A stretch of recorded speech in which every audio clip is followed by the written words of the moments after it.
This video is brought to you by hoodbeast.com. Design your own custom hoodies. hoodbeast.com. We are beast.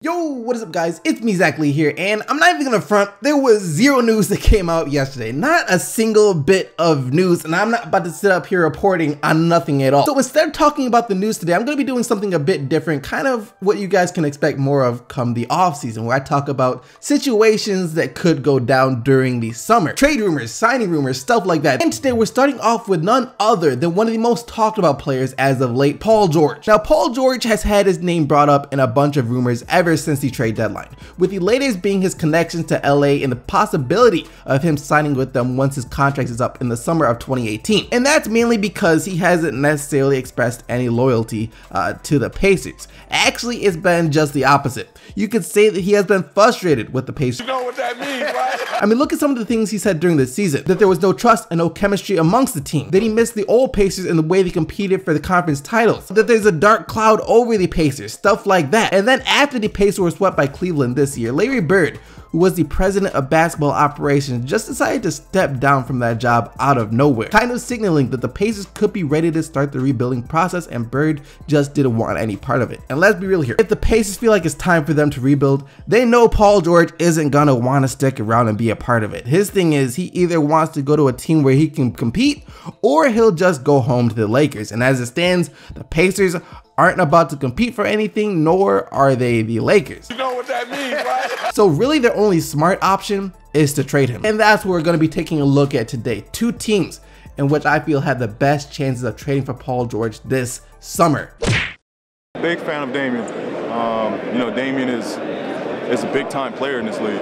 You know, he's one of those guys that wants the ball in his hands in the last seconds, and he's just poised way beyond his years. I think that's the biggest, you know, characteristic a point guard can have, is not get too rattled, not get too sped up. Point guards got to learn how to play at their own pace. And Damian is like the prime example of doing that. We know the Blazers would be interested in the possibility of trading for Paul George. CJ McCollum has already said that he is the one player that he hopes they can manage to land this summer in a trade. And with the way things are looking, seeing Paul George take the court with Damian Lillard, CJ McCollum, and Yusuf Nurkic next year is most certainly possible. Why? Because the Blazers have assets. Lots of them. Maybe not in terms of good players that they're willing to trade, but in draft picks, which is the #1 asset in terms of what teams are looking for that want to rebuild. I mean, Portland has 3 first-round draft picks this year. Of course, they have their own, and I believe that will be what, like the 15th pick plus Memphis, which will be the 20th pick plus Cleveland's pick at number 26. Now, none of those are lottery picks, but this year's draft is supposed to be insanely deep. And let's be real here, if the Pacers got a call from Portland saying that they'd be willing to give up their 3 first-round picks in exchange for Paul George, I don't know how you can say no to that. I mean, the Pacers' odds of possibly landing another player like Kawhi Leonard or Giannis, or just any of those great players who have been drafted in the mid to late first round, will go up drastically, since they would now own 4, yes, count them, 4 first-round picks. And at that point, if you are Indiana, you just have a wholesale on everyone that isn't named Miles Turner on your roster and turn them into as many draft picks as possible. Basically, you start the process. But in order to get the trade done, they'd also have to take on the contract of someone like Alan Crabb or Evan Turner, since Portland is still in a bit of financial trouble and they need to move one of those contracts in order to make it work. But if Indiana is really committed to rebuilding, that shouldn't be too much of a problem. This will be a bit of a surprise if it went down, because Paul George has been linked to a lot of teams over the past year. A lot of teams. And the Miami Heat have not been one of them. But Pat Riley has been known to be able to pull out some seemingly improbable moves before. So who's to say that he can't pull out another one? And to put it lightly, the Miami Heat were a much better team this year than anyone expected them to be. I mean, they started off this year really kind of matching everyone's expectations with an 11-30 start. But then during the second half of the season, they got hot.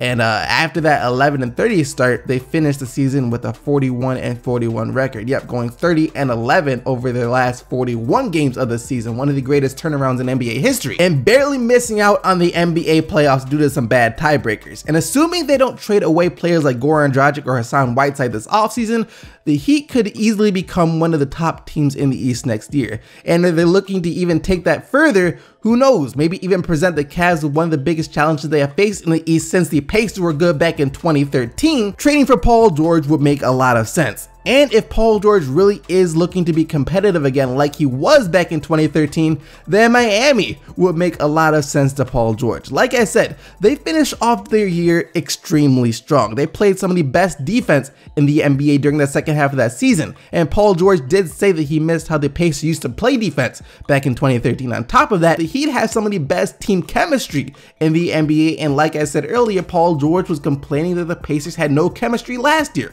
So the fit would be perfect. In terms of what Miami would have to give up though, it's really their draft pick this year, which comes in at number 14 plus Justice Winslow. I don't know, I would say their 2018 first rounder as well, but Phoenix already owns the rights to that as long as it lands outside of the top 7 picks. And that is where things could get dicey. I mean, the package of Winslow plus the 14th pick is decent if Indiana is looking just to get something instead of nothing for Paul George. But if Portland called with their offer instead of 3 first-round draft picks, I would imagine it would be hard to take the Miami Heat's offer over the Portland Trail Blazers offer. That's it though. Those are the 2 teams which I feel have the best shot of trading for Paul George this summer, that would take the chances of trading for Paul George this summer. And now I know a lot of you are saying, what about the Lakers? Or what about the Celtics? Well, first off, it just wouldn't make sense for the Lakers to trade for him. They're already feeling pretty confident that they can get him in free agency in 2018. So why would you give up valuable assets to land a player that could possibly come to you of their own free will?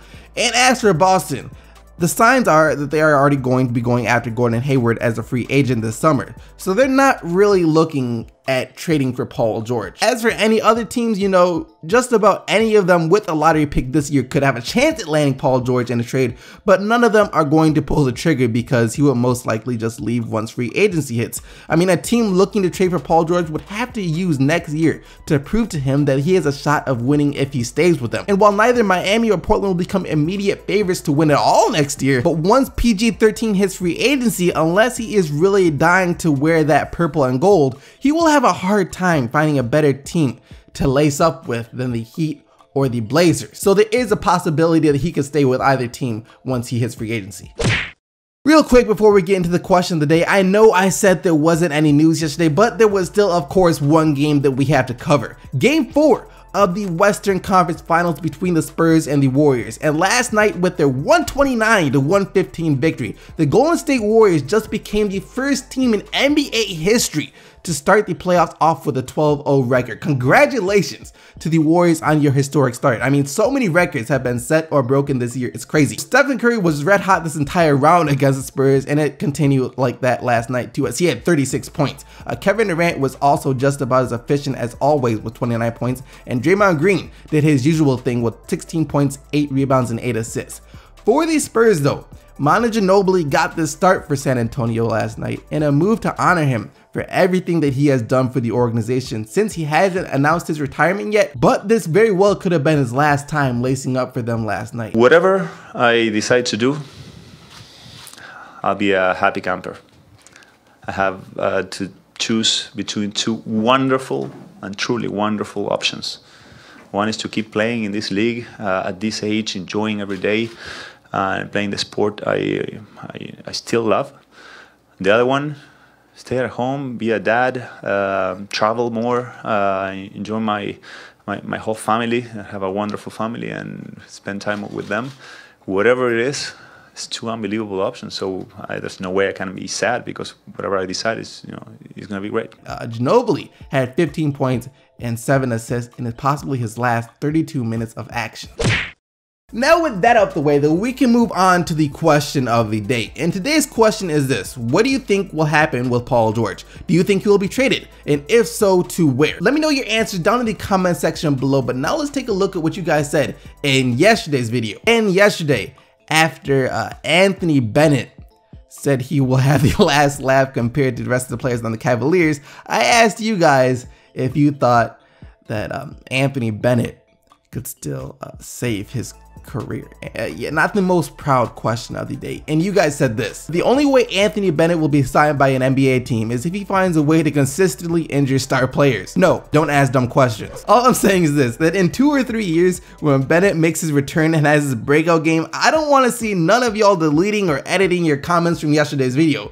Nah, just kidding. He probably couldn't even make junior varsity at most high schools. Anyways, like I said, leave your answers for today's question today down in the comment section below. But other than that, thank you once again for watching the video. Hope you guys did enjoy it. If you did, don't forget to leave a like on and subscribe for more daily NBA videos. And until tomorrow, keep getting the Bucks, Team STC, and I'm out of here. Peace!